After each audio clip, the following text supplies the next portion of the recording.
This episode of Between the Highs podcast is brought to you by Ridgeway Roofing Company. Roofing done the right way. Welcome to Between the Highs, life behind the logo. This isn't a podcast about overnight success.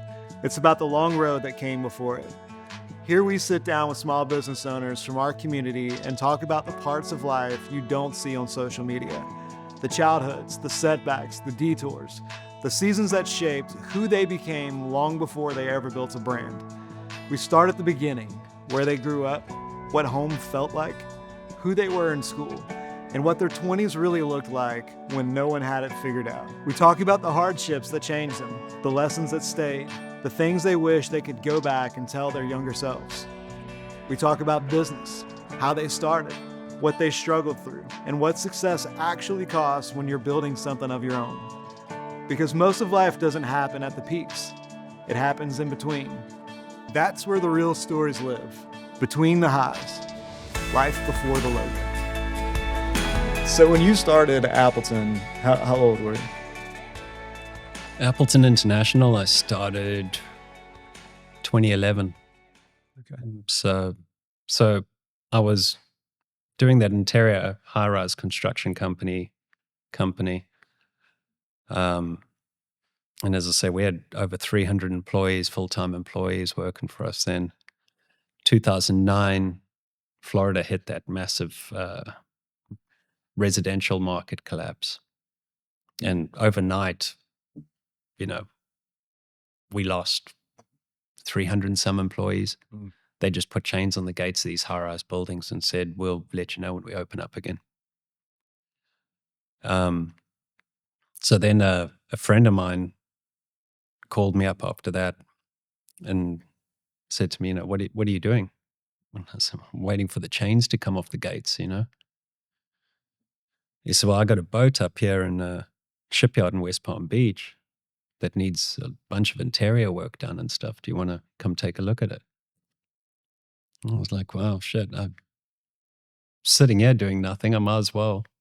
Yeah. I can put on the doors. Yeah. And I went up there and took a look at this boat, and it was a boat by the name of Mysora. I'm just thinking if I'm allowed to. Yeah, I should be allowed to now. We have non-disclosures on vessel names and owners and stuff we're not allowed to talk about. And that's why there's a lot of my business I can't talk about openly.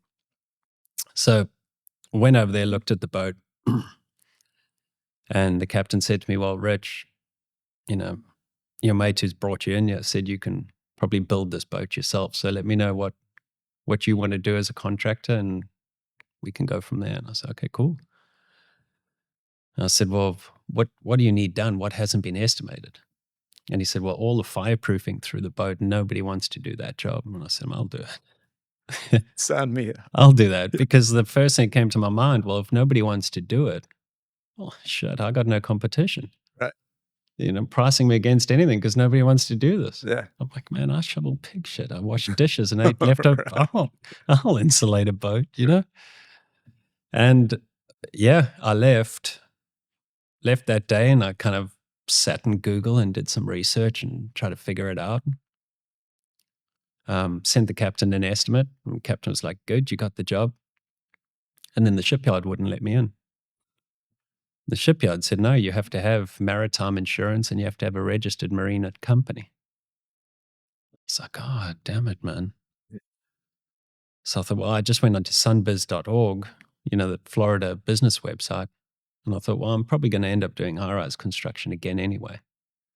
So I just named the company Appleton International, instead of like Appleton Marine, because then I'd be stuck in the marine industry. Right. And got working on this boat. And then a month later, another boat pulls in, and the prince who owned that boat said, hey, can you get going on mine? And the next thing, I had 40-some employees working for me in the marine company, and the chains came off the gates, and they called me back, and I said, no, I'm too busy here on the boats. Right. So when you started Appleton, it's just you, right? Yeah, it was me on my own. How much capital did you have? $14,000. Yeah. What do you mind telling me what the initial quote was for?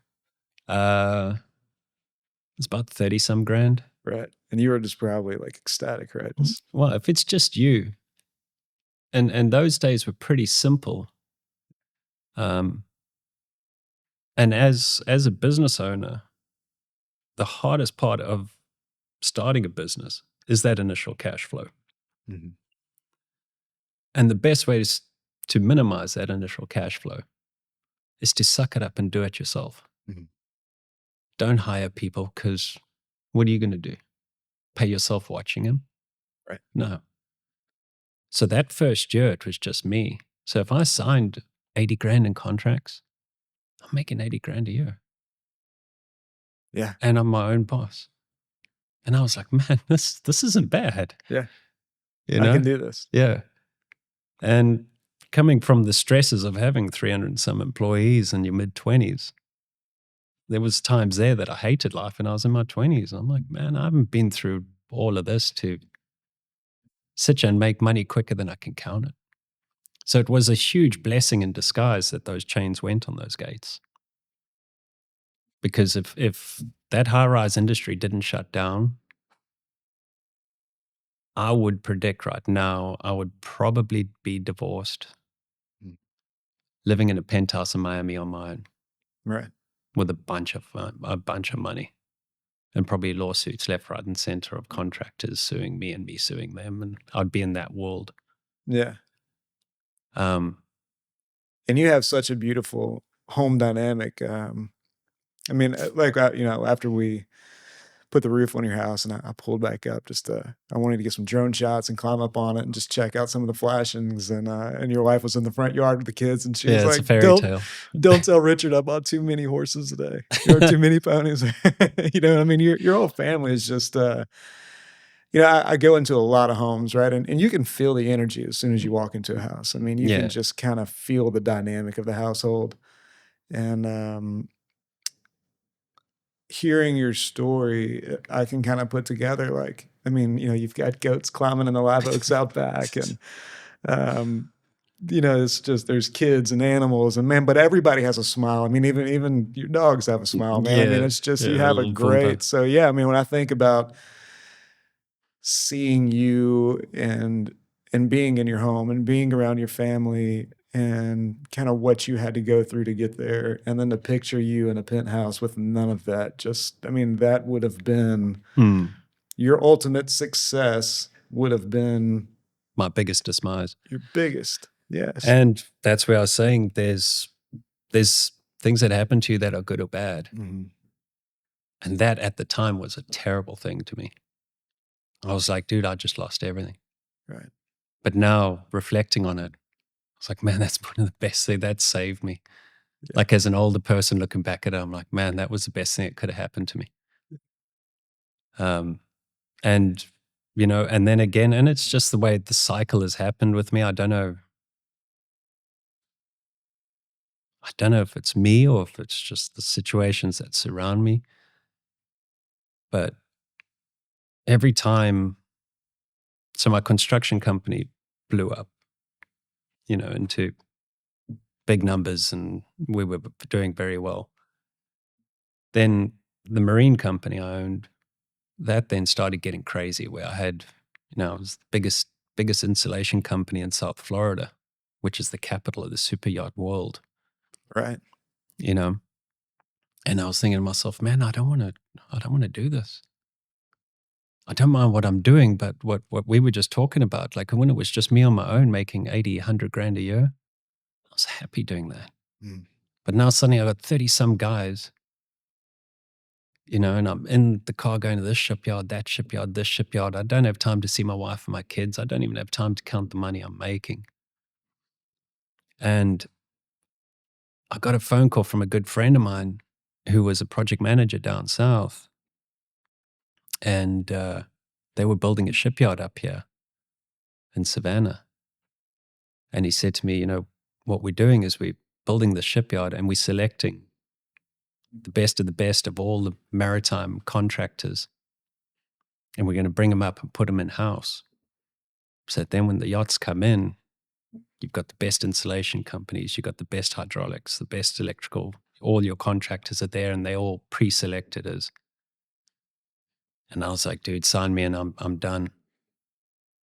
And 9 o'clock the following morning, I showed up in his office. And he was like, Rich, what are you? I said, I'm here, man. He said, we just spoke 6 o'clock last night. Right. And I said, yeah, I drove through the night, Yeah. man. I'm ready to get the hell out of Florida. It was just that opportunity that I could see clear as day, which was, this is your moment to minimize back down and just be small business and family. I've been big business owner a couple times now, and I can't say enough about being a small business owner. How many employees do you have now? 5. Oh, yeah. Yeah. And I'm good with It's it. a good place. Yeah. Yeah, I'm good with it. So I just got 2 companies, 5 employees. And every day we just roll in, boats come in, we do our thing, boats leave. I have my family time. I have my wife, my kids. I have time to go see them play sports. Right. I have a number of properties that I've invested in over time too that I use just for passive income around the sides and stuff. But really the reason why we bought the plantation house is because of that whole history of me just wanting it smaller and simpler. Yeah. That's where I come from. That's who I am. I don't think I would ever be big enough to be arrogant, because I always remind myself who I am. Mm-hmm. And who I am is down here and humble. Mm-hmm. And I think the challenge a lot of America has is there's a lot of people in America who haven't ever experienced humble. Mm-hmm. You know, they've never had to eat leftovers. They've never had to worry about, you know, where they're sleeping tonight or. Yeah. They've lost sight of the actual American dream. Yeah. And it makes it very difficult for me to have discussions with some people, because they'll complain about something and I'll just be like, are you seriously complaining about that? Mm. I mean, that's something I would have bragged about. And you're complaining about it? Right. Yeah, we have a lot of immigrants that work with us. Mm-hmm. And roofing. Yeah. I mean, I've had the same crew for the last 5 years, and yeah, I met them. Watching these guys, and to be, and it's when it's August and it's 160 degrees on top of the roof, and it's 1,000 degrees, beating down on you, it feels like. And these guys are kind of like, can we work Saturday, please? Like, do you have more? We really want to work Saturday. And then being a father of boys and girls, we have 5 children, but my 3 oldest are boys. And I've really worked hard to try to instill, to not hand them anything, right? Everything has to be, you have to want it first, and then you have to want it enough to make it happen. Mm-hmm. And I feel like a lot of people have lost sight of that. Yeah. Yeah, it's become too easy. And it's, I sound like my grandparents, But really, if my grandparents were alive today to see how life is today, my grandparents would be like, you guys are living like royalty, every one of you. But I think it kind of goes back to where you were at, and just thinking back in my life, different places where I was, like boarding school, right? Stripped down, broke down. I mean, there was, as a young child, to be stripped away from all comfort, you just never see life the same again. It's always a little bit different. And I think that even though we do live like royalty,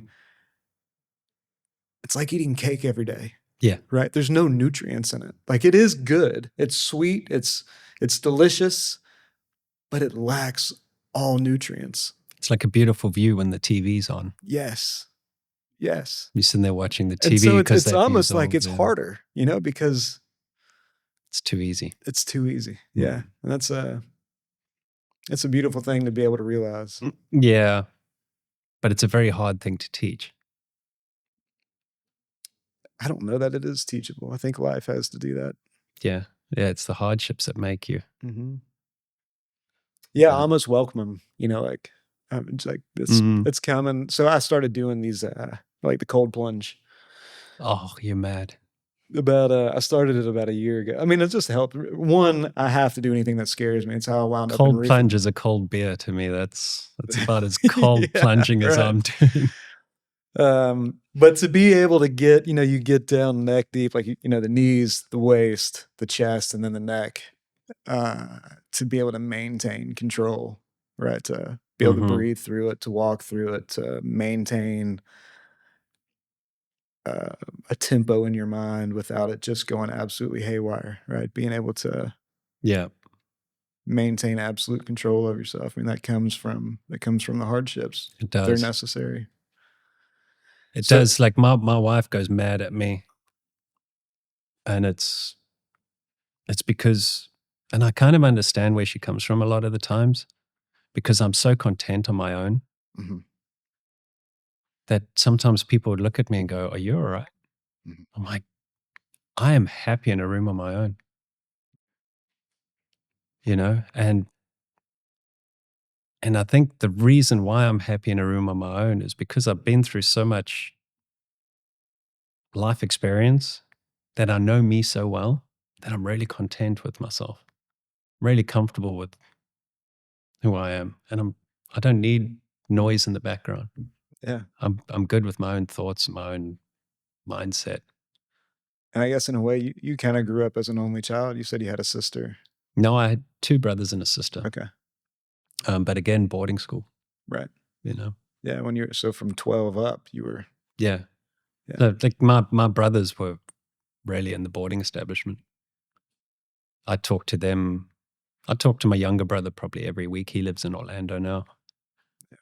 Yeah. But the boys I grew up with, every other day I'm getting text messages from them. Yeah. You know, those are the guys we went through all of that with, and most of them ended up in the army. So this is sort of a cliche question, but I think it's an important one. You know, if you could, I can snap my fingers, we can go back 20 years and you could have that conversation. Maybe a little more than 20 years, but you know, have that conversation with yourself where you're shoveling pig shit in the morning. You know, what does that conversation look like? Don't fight it. Don't let it get to you. Don't rush it. It will come in time. And just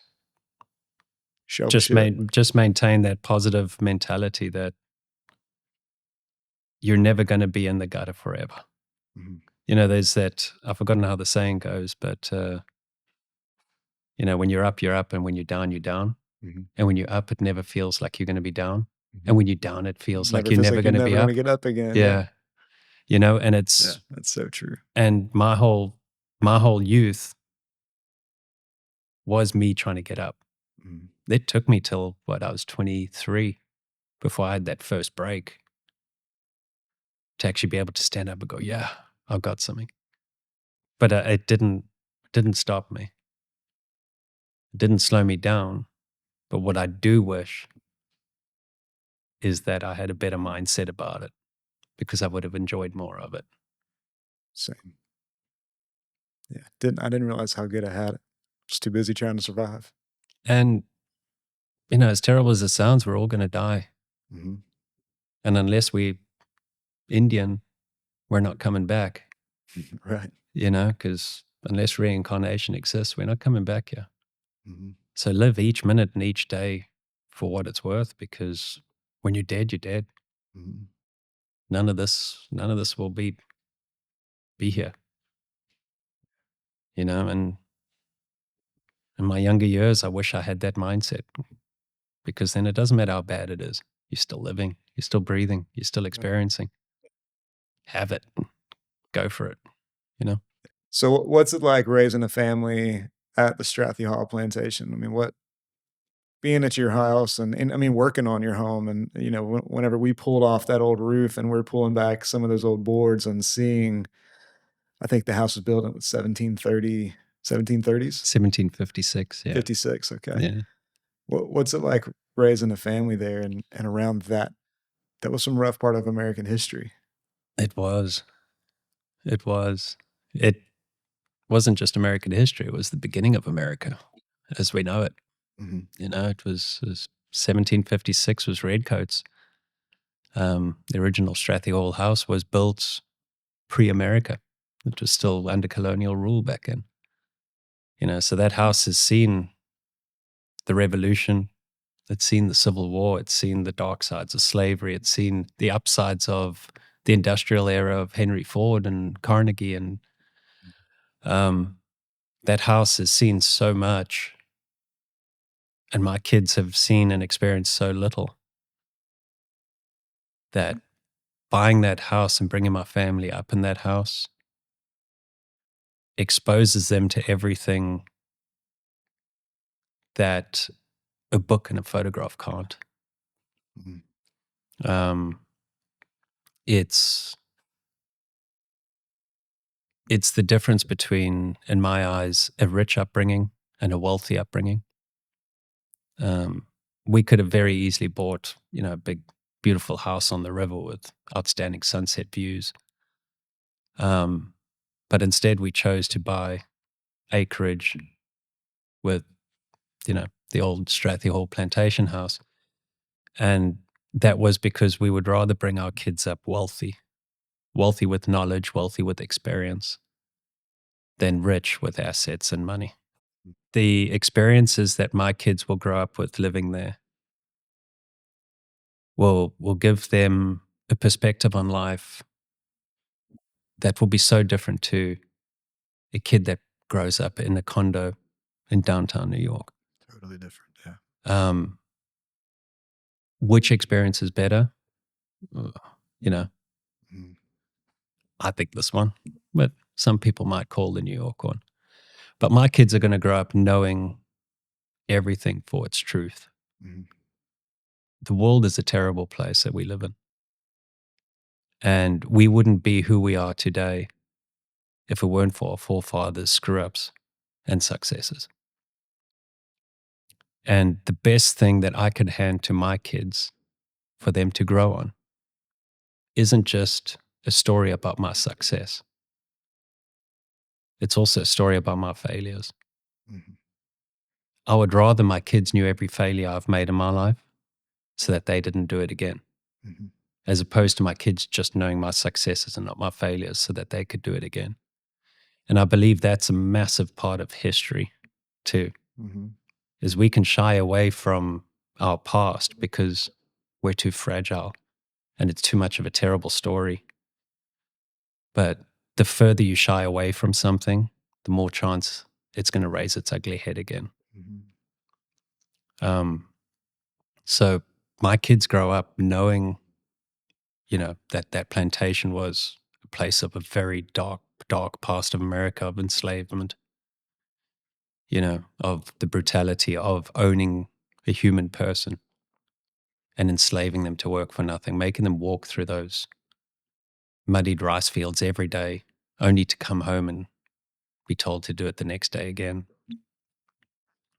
But my kids also taught that the end of slavery was probably one of the best things that ever happened to America, not just because of the end of slavery, but also because when we, as Americans, no longer had slaves to work the fields, we as Americans then had to start thinking outside of the box. Mhm. And came in the industrial era, where we started getting tractors and cars and combine harvesters and all mechanical equipment that would have done that. So these stories of how we've grown as a human race have to be kept alive, whether you want to hear that side or not. You can't pick or choose which side of the story you want to hear. We as human beings have been scumbags since before Jesus. Mhm. We were such terrible people. We hung Jesus. Mhm. And we're still that person today. We need to acknowledge we're that person today, and we need to make sure that we don't commit those atrocities that we've done in the past again. And the more we do that, the less chance there is of any more coming in the future. So that's the bigger picture of me bringing my kids up in something so historical. To touch on that, I read an article. I believe it was in it was one of the Bryan County magazine or newspaper, where you were talking. They were talking about the efforts that you made to clean up the slave cemetery in Strathy, and you had made the comment about Sherman that he burnt every plantation, and in his mind, he was doing what was best by destroying what was fulfilling the need of the slaves, right? Or Mm-hmm. you had made the statement that he took all of he saved Strathy Hall, but he took all of the literature, all of the books, all of the documents into the front yard and burnt all of them. Yep. And in his mind, by destroying all of that, he was doing a good thing. But the downside is now there's no record of who's buried where and where they came from. He burnt all the death records and the burial records of everyone in that cemetery. Right. He should have just kept it alive. Yeah. What a difference it would have made today. Yeah. Yeah, I've been out to the cemetery and walked around, and we've done several jobs in Strathy Hall, and yeah, I mean it's hard to even identify where what is a tombstone there. Yeah, well, we've got coming up first weekend of March. We've got the spring cleanup there. So, whilst we're on the podcast, whoever wants to come help out, we've got a Facebook page, the Strathy Hall Cemetery Facebook page. And on there we post every time we do neighborhood cleanups. Yeah. And yeah, come out and see it. It's one of the oldest cemeteries in America. Mm-hmm. And it's got a dark past from 1700s through to not far off yesterday. It wasn't so long ago that people were walking through there just kicking stones to the ground because they wanted to keep their dogs in that area. Right. That was only about 15, 20 years ago. Right. Another thing I'd love to hear your perspective on, obviously being in the construction industry, especially roofing.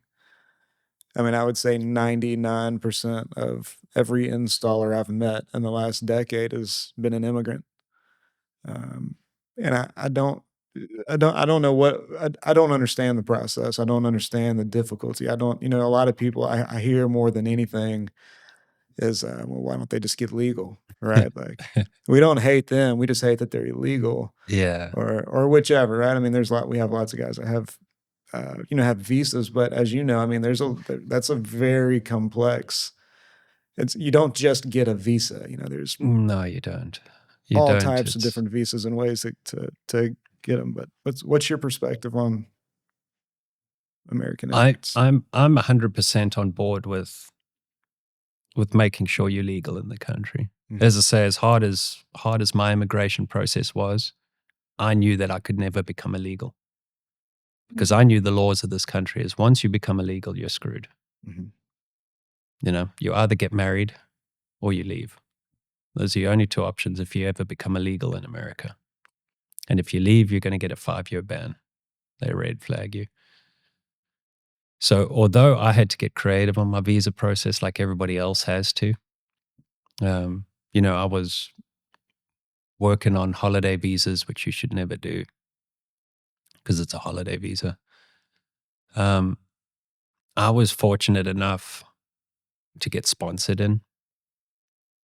But even getting sponsored in, by the time I got my citizenship, I was over $24,000 in legal costs and visas.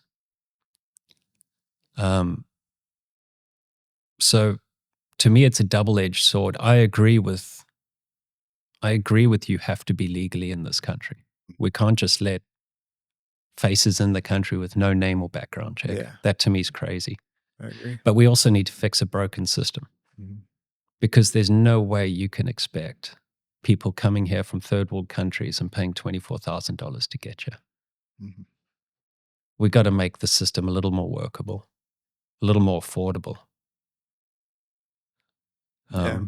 And I think that's why we have such a large illegal issue, is because the system is such a nightmare to work your way through Mhm. that a lot of people are just lost at it, or they can't afford it.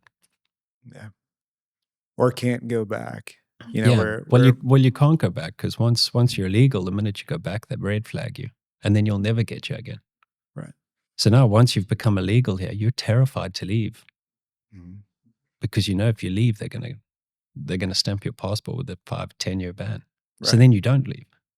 Or cartels destroyed your hometown. Or Yeah. There's I mean a whole list of reasons. It's Yeah. Yeah, and politicians have been talking about it since I've lived here, Mhm. that they have to fix the system. Right. But instead, all they've done is argue about enforcing immigration. Yeah. But you're like, Yeah, we have. I mean, there has to be like us. You know, they have not, since I've lived in America, they have done nothing to fix the immigration system. All they have done is argue about enforcing it. Mhm. But they know it's the same thing as our healthcare system.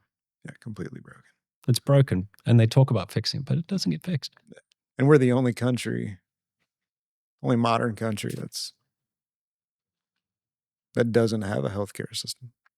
National. Yeah. Yeah. Mm. But, when I lived in England, we had a national healthcare system, but that came directly out of your paycheck. And it was terrible, right? It sucked. Right.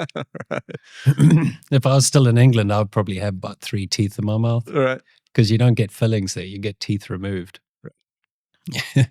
That's part of the healthcare system. And it's so, the one thing that a lot of people always say is, oh, in Europe they have free healthcare. Bullshit. Mm. They don't have free healthcare. It gets directly debited from your paycheck every month. Mm. And it's national health insurance. And depending on how much money you make, that's how much money comes out for your NHS.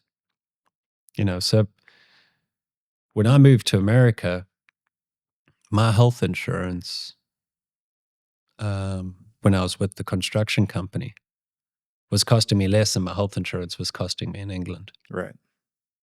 But then people will keep saying, oh, but you get free healthcare there. I'm like, no, it's not Yeah, free. It's not free. It's only free if you're not working. Mm. That's the only time it's free. Yeah. It's got to be paid for somewhere. And I understand what Obama tried to do. We're trying to bring Obamacare in to try. But because it's all private entity here, Mm-hmm. Over in Europe, all the doctors and everything else like that, it's not owned by companies, it's owned by government. It's like the doctor's offices and everything. It's not like here where you go to Joseph Candler. That's a private hospital. None of the hospitals in the UK are private, they're government. I know how difficult it is to get a driver's license. I can't imagine how difficult it would be to get a procedure done. But and there, so my sister's child, he passed away, but he was born with a disease called West syndrome, which is severe epilepsy, as an infant. And if it weren't for the National Health Service there, that little kid wouldn't have survived to the age he did. So the healthcare system in the UK is amazing. I'm not saying it's not amazing, but it's not free. And if you want that next level of care, you're paying for it. So if you really want a good dentist and you want to get fillings, you're paying for that. But if you're going to go to the dentist on your national health insurance, he's just going to yank your tooth out. Yeah, problem solved. Yeah. That was great, man. That was fantastic. Cool. Glad we had this conversation. Thanks for having me. Yeah. Between the Highs podcast is produced inside Story Oak Studios. StoryOakStudios.com.